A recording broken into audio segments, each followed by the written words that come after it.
Ken Paxton, Attorney General of Texas, Mark Brnovich, Attorney General of Arizona. Gentlemen, you know what it takes to get Border Patrol agents to talk with you openly about this. They want to serve their government, but you know who they're most worried about? The people of this country. AG Paxton, I'm going to start with you. Is Texas doing the work, the governing on this issue that the federal government is not doing?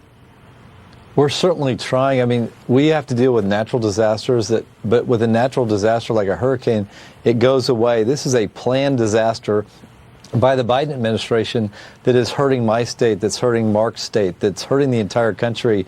And as you talk to these border agents, I've talked to them too. I've done exactly what you were doing. I've been on the border. I've been on horseback. I've been in boats. I've been in helicopters. And I see the same thing over and over. Thousands of people coming across.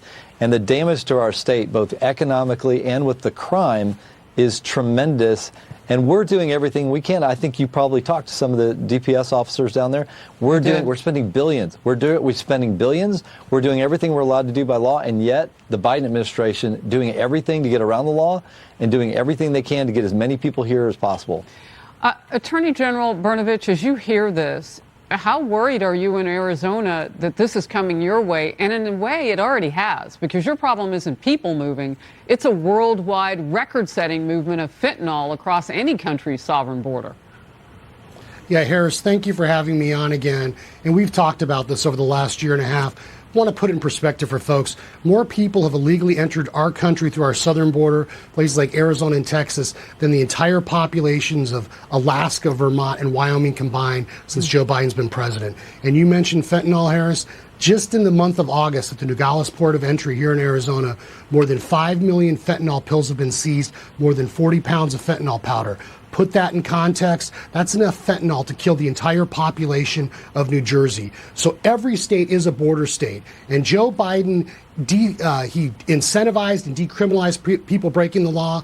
And it shouldn't be up to Ken Paxton and myself to file lawsuits to try to force the Biden administration to, not rescind Title 42, to try to deport people with deportation orders, to try to force them to build the wall. Those are things the federal government should be doing because they have primary responsibility. So every state, every community now has become a border state.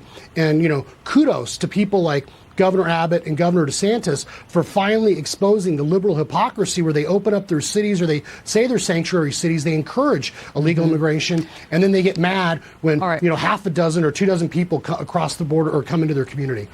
We asked for a fresh statement from Governor Abbott's office this morning, and they actually sent one rather expeditiously. President Biden's reckless open border policies have created an ongoing humanitarian crisis, allowing historic levels of illegal immigrants, terrorists, and deadly drugs to flood into our communities.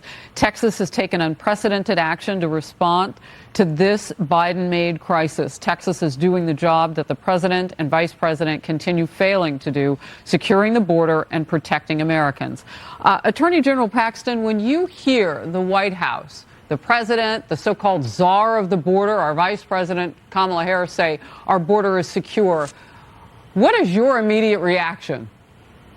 I don't even know what to say. I don't know if she's just not in reality or whether she's just lying.